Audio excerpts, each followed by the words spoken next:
हाँ भाई, तो हम पढ़ रहे थे हिंदी व्याकरण। क्या पढ़ रहे थे? हिंदी व्याकरण।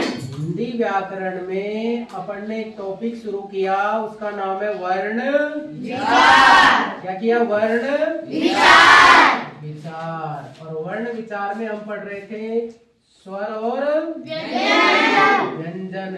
स्वर और व्यंजन वे वर्ण जिनका उच्चारण करते समय किसी अन्य वर्ण की सहायता नहीं लेनी पड़ती है, क्या कहलाते हैं? स्वर। स्वरों की कुल संख्या कितनी?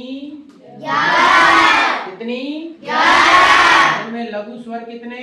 4। और दीर्घ स्वर कितने? 7। 7 और 4 11। हमने शुरुआत की थी किसकी? व्यंजन किसे कहते हैं? तो वे वर्ण जिनका उच्चारण करते समय हमें स्वरों की आवश्यकता होती है, अर्थात जिनका स्वतंत्र रूप से उच्चारण नहीं होता है, क्या कहलाते हैं? व्यंजन। जैसे मेरा नाम क्या है? कमलेश। अच्छा, आपको पता है इनका हम स्वर और व्यंजन देखते हैं, इसमें कितने स्वर कितने व्यंजन है, इसका विस्तार करते हैं। जैसे देखो, कै जो शब्द है, कै जो वर्ण है, इस कै को हम आधा करने के लिए इसमें से क्या हटा देंगे? मतलब कै में पहले से क्या मिला हुआ है? तो फिर किस में भी मिला हुआ होगा? मैं को आधा किया, क्या हट गया? फिर क्या आया? ले को आधा किया, क्या हटेगा? क्या हटेगा? और फिर से को आधा किया तो क्या हटेगा? जिस किसी वर्ण में कोई मात्रा नहीं होती है, तो ये मान लेना उसमें कौन सी मात्रा है? किसकी मात्रा है? लेकिन ए की मात्रा दिखाई नहीं देती। जैसे एक शब्द लिखते हैं अपन कक्का, क्या लिखे? कक्का। अब इसमें देखो कौन कौन से वर्ण है। तो कै है, कै में से क्या होगा? कै अलग, फिर क्या आएगा? कै। लेकिन ये कै कैसा है? आधा है, तो ये भी क्या हो गया अब? आधा। लेकिन इसमें ए अब नहीं है, तो इसके बाद दोबारा क्या आएगा? क। लेकिन कै में से अब क्या हटेगा? क्या हटेगा? हाँ, इस तरह ये कक्का शब्द बनता है। समझ में आई क्या बात? जी हाँ। जैसे एक शब्द है कविता, क्या है? कविता। तो कविता में क्या है? कै के बाद क्या है? बोलो। ए के बाद क्या है? वे के बाद क्या है? ई छोटी बड़ी? छोटी। उसके बाद क्या है? ते आधा या पूरा? आधा। इसमें से क्या हटेगा? ये बन गया कविता। बोलो, बात समझ में आ गई क्या? देखें इधर, तो व्यंजनों का जब हम उच्चारण करेंगे तो कै को हम बोल नहीं सकते आधे को। का, जैसे अपन ने बोला का, तो कै भी बोला, का भी बोला, लेकिन ये बीच वाला तो पता ही नहीं लगता कब बोल गया। जब तक इसमें यानी व्यंजन में कोई मात्रा नहीं जुड़ेगी, कोई स्वर नहीं जुड़ेगा, तब तक उसका उच्चारण संभव नहीं है। उच्चारण संभव नहीं है। अगर उच्चारण संभव है तो आप बताइए, देखो मैं क्या लिख रहा हूं।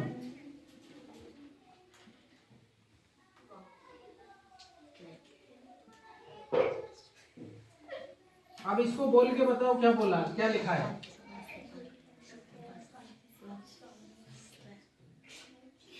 नहीं बोल सकते ना? जी नहीं। क्योंकि इनमें क्या नहीं है? स्वर नहीं है। क्या नहीं है? स्वर।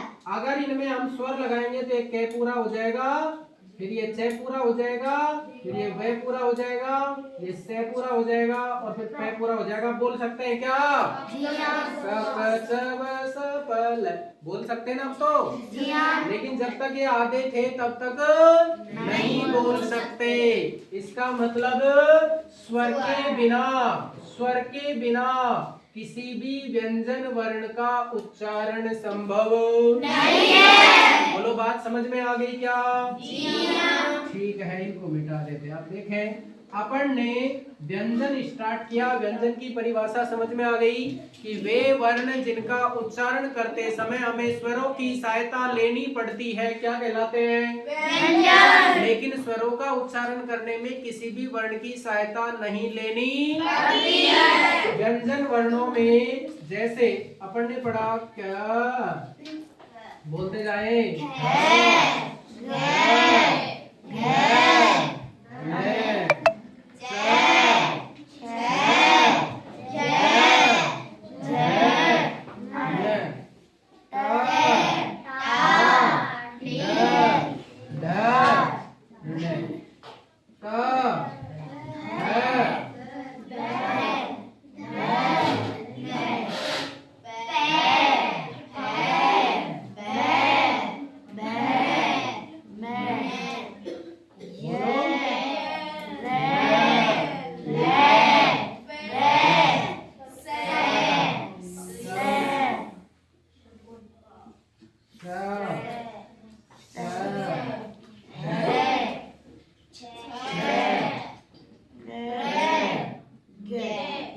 बोलो यही है जी। अब ध्यान से समझना, ये कैसे लेकर और ये मैं तक, कै ख ग घ ण कितने हो गए? 5। फिर छ ग घ ण कितने हो गए? 5। फिर ट ठ ड ढ ण कितने हो गए? 5। फिर त थ द ध न कितने हो गए? 5। और फिर प फ ब भ म कितने हो गए? 5। देखो 5 एकम 5, 5 दूनी 10, 5 तीन 15, 5 चौक 20, 50 25। कितने वर्ण हो गए? 25। इन वर्णों का जब हम उच्चारण करेंगे तो हमारी जो जीभ है वो जीभ कहीं न कहीं टच करेगी। क्या करेगी? टच मतलब स्पर्श करेगी। क्या करेगी? स्पर्श करने के कारण इन वर्णों को हम कौन से वर्ण बोलते हैं? स्पर्शी वर्ण। क्या बोलते हैं? स्पर्शी वर्ण। स्पर्शी वर्णों की संख्या कितनी? 25। बोलो कितनी? 25। इसको जैसे कैसे शुरू हो रहा है, कैसे शुरू हो रहा है तो इसको बोलेंगे कै वर्ग। कैसे शुरू हो रहा है तो कैसे शुरू हो रहा है तो कैसे शुरू हो रहा है तो कैसे शुरू हो रहा है तो पे वर्ग। अब सुनो, इसका उच्चारण जो होता है, पांचों के पांचों अक्षर जो है इनका उच्चारण किससे होता है? कंठ से। कहां से होता है? कंठ से। तो ये सारी कंठ ध्वनि कहलाती है। क्या कहलाती है? कंठ ध्वनि। इसका उच्चारण होता है कहां से? तालु से। तालु से। इसका उच्चारण मूर्धा से। इसका उच्चारण दंत से। और इसका उच्चारण होठ से। जैसे आपको मैंने बताया कि बिना होठ मिलाए आप पे बोल के बताओ मेरे को, बिना होठ मिलाए बोल सकते हैं क्या? है बोलो, बिना होठ मिलाए। हाँ है बोलो, नहीं बोल सकते। देखो ये जो बोलेंगे ना बड़ी, ये लाइन पूरी ये यहां से बोलेगी कंठ से। ग घ ग घ बोलो, कंठ से बोली जा रही है। कंठ से बोलने के कारण ये ध्वनि क्या कहलाएगी? कंठ ध्वनि। ये कहां से बोली जाएगी? तालु से। अब तालु कहां होता है सर? अरे ऊपर वाले जो दांत होते हैं ना हमारे, इसके जस्ट ऊपर की साइड होता है तालु। ऊपर वाले दांत है ना, उनके जस्ट सामने आकर जीभ टकराएगी। देखो बोल के देखो, आई बात समझ में? और ये जो मूर्धा है ना वो जस्ट ऊपर होती है हमारी, सीधी ऊपर की साइड। बोलो देखा, ऊपर हट रही है ना जीभ? हट रही है नहीं? हट रही? ट ठ ड ढ न। लेकिन इसको बोलते समय हमारी जीभ है ना गोल होती है, थोड़ी सी ऊपर भी मुड़ती है और गोल भी होती है। देखो होती है ना। तो ये मूर्धन्य वर्ण है और इनका उच्चारण करेंगे ना ते थे, तो दांतों की जीभ भिड़ेगी। बोल के देखो, बोलो मिलती है ना? जी हाँ। तो ये दंत वर्ण हो गए और इनका उच्चारण करते समय आपस में होठ मिलते हैं, इसलिए ये कौन से वर्ण हो गए? ओष्ठ वर्ण। बोलो बात समझ में आई क्या? जी हाँ। तो ये स्पर्शी वर्ण हो गए कंठ, तालु, मूर्धा, दंता, ओष्ठो, पांचों में 5-5 है तो 25 हो गए कुल टोटल। कितने हो गए? 25। अब देखो ये जब आप कक्का लिखते हैं तो भूल जाते हैं सर, पहले ये ले रे वे लिखे या रे रे ये ले वे लिखे, भूल जाते हैं। कैसे याद रखोगे?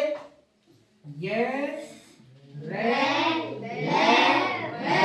अब इसमें देखो एक साथ बोलो, इससे अपन एक मात्रा लगा देते हैं, याद हो जाएगा। देखो अब एक साथ बोलो, क्या बन गया? यार। अब तो नहीं भूलेंगे,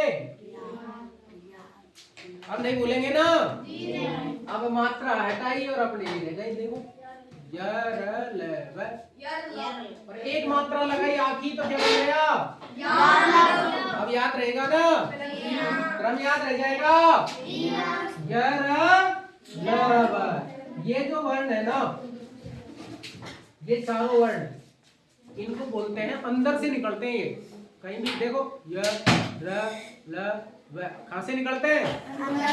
अंदर से निकलने के कारण इन वर्णों को बोलते हैं अंतस्थ वर्ण। क्या बोलते हैं? कौन से बोलते हैं? बोलो। अंतस्थ वर्ण। क्या बोलते हैं? अंतस्थ वर्ण। और ये चार नीचे वाले है ना, इनको जब बोलेंगे तो इन अंदर से जब हवा निकलेगी तो वो गर्म हवा निकलेगी। कैसे निकलेगी? बोलो। अंदर से निकलती है, गर्म होके आती है वो, इसलिए गर्म हवा आने के कारण इसको बोलते हैं क्या? ऊष्म। ऊष्म वर्ण। कौन से वर्ण? ऊष्म वर्ण। ऊष्म वर्ण बोलते हैं इनको। स स स ह। ये भी क्रम ध्यान रखोगे आप? जी हाँ। देखो कैसे याद रखोगे भाई। एक हाथ में मेरे 2 रुपए, एक हाथ में 4 रुपए। आपसे कहा कि कौन से लोगे? बोलो सारा ही दे दो, 2 भी दे दो और 4 भी। तो पहले देखो ये 2 हो गया, देखो इधर सामने 2 हो गया क्या? जी हाँ। ये कितने हो गए? 4। ये 2 की तरह बन रहा है, ये 4 की तरह बन रहा है। आप 2 भी लोगे, 4 भी लोगे और सारा ही। सारा ऐसे ही लिखेंगे ना अपन सेम है। जी हाँ। पहले 2 फिर 4 फिर सारा और है स स स ह। तो इनका उच्चारण कहां से होता है? हम लोग कैसे करते हैं? ऊष्म। कैसे होता है? ऊष्म। ऊष्म यानी हवा कैसे हो जाती है? गर्म। कैसी हो जाती है? गर्म। जैसे इनको स्पर्शी वर्ण बोलते हैं, वैसे इनको अंतस्थ वर्ण बोलते हैं, इनको ऊष्म वर्ण बोलते हैं। और ये जो है ना, ये तीनों इनको बोलते हैं संयुक्त वर्ण। क्या बोलते हैं? संयुक्त वर्ण। संयुक्त वर्ण। बोलो सर इसको संयुक्त वर्ण क्यों बोलते हैं? देखो जैसे आपने लिखा क्या? 6। ये 6 में 2 वर्ण है भाई। आपको एक सिंपल सा शब्द दिया, क्या है? कक्षा। क्या है? कक्षा। जैसे अपन ने लिखा कक्षा, क्या लिखा? कक्षा। कक्षा। देखो अब क्या बोला इसमें? क्या है?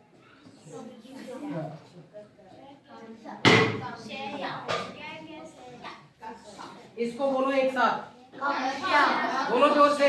कक्षा। इसको बोलो। कक्षा। और ये कक्षा।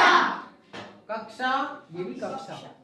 मतलब इन ये जो बना है ना 6, ये जो 6 बना है वो इन दोनों से बना है, इससे और इससे। समझ गए क्या? जी हाँ। समझ गए क्या? जी हाँ। तो ये 6 जो बना है वो किस किस से बना है? बोलो। कै और से से। कै और से। बोलो यहाँ तक समझ में आ गया क्या? जी हाँ। अब बोलो सर ये भी बता दो, एक त्रे किससे बना है? तो देखो त्रे बराबर त्रे, ते और रे, ते और रे।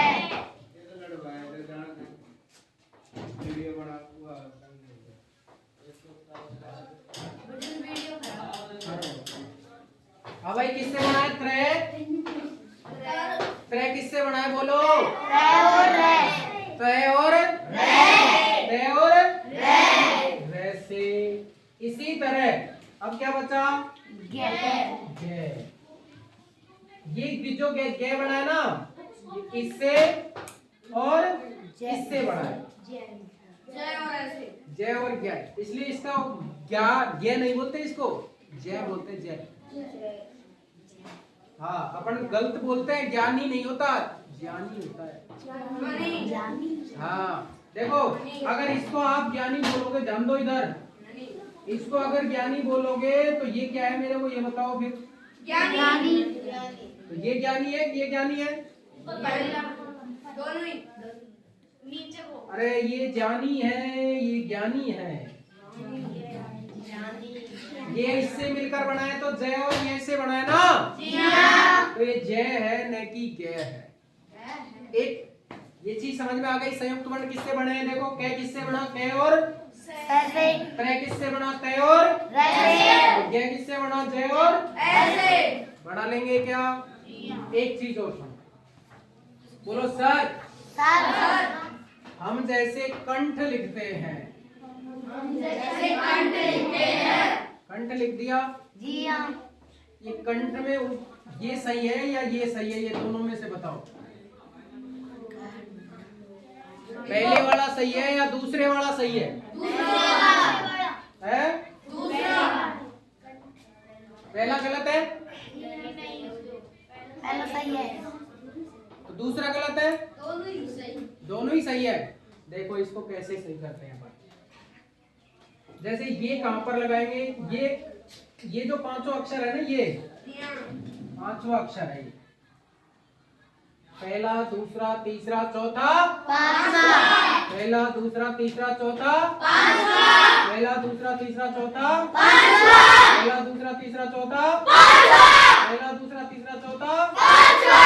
पांचवा होने के कारण इसको पंचम वर्ण बोलते हैं। पंचम वर्ण। क्या बोलते हैं? पंचम वर्ण। इनका उच्चारण जब हम करेंगे तो नाक से बोला जाता है। किससे?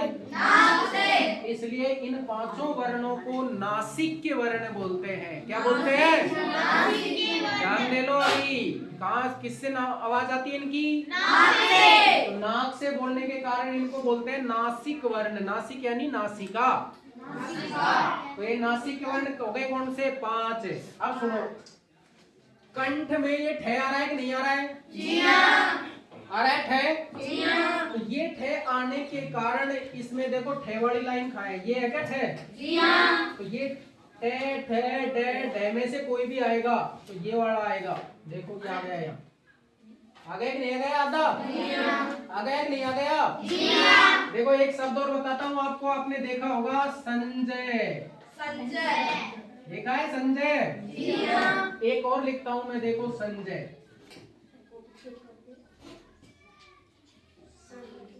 संजय, अब इसको आधा ऐसे लिखते हैं, नहीं ये भी संजय है, ये भी संजय है। ये भी संजय और ये भी संजय। सर फर्क क्या है? फर्क ये है कि इसमें हमने बिंदी लगाई है और इसमें ये लगाया है। क्यों? देखो इसके बाद क्या है? जय। जय। जय वाली लाइन देखो, देखो जय छय जय आ गया जय। तो जय में कौन सा आया? पांचवा अक्षर। पंचम वर्ण के स्थान पर हम ये भी लगा सकते हैं। पंचम वर्ण के स्थान पर ये भी, मतलब इसको क्या बोलते हैं? अनुस्वार। क्या बोलते हैं? अनुस्वार। तो जिस लाइन का अक्षर होगा ना, ध्यान दो दोबारा, जिस लाइन का अक्षर होगा इसका होगा तो ये, जैसे देखो एक और लिखते हैं अपन, दिनांक लिखते हैं ना, दिनांक। एक तो दिनांक कैसे लिखते हैं? ठीक है, एक दिनांक को कैसे लिख सकते हैं दूसरी तरीके से? तो ध्यान दो, ये आएगा इसमें, जैसे देखो दी ना। अब ये अनुस्वार आया। अनुस्वार किसकी जगह आया? ये बोलो, हमको कहां से पता पड़ा? हमको पता कहां से पड़ा? कैसे। और के वाली लाइन का अंतिम अक्षर कौन सा? तो दीनांक। बोलो आ गया क्या?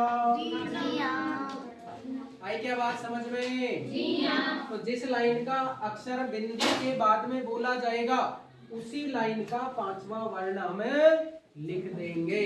जैसे देखो एक और लिखते हैं, एक समझाता हूं आपको, संसार। कंसा। ठीक है, और भी बहुत सारे हैं, जैसे एक वर्ण अपन लेते हैं जगन्नाथ। क्या लेते हैं? जगन्नाथ। जगन्नाथ।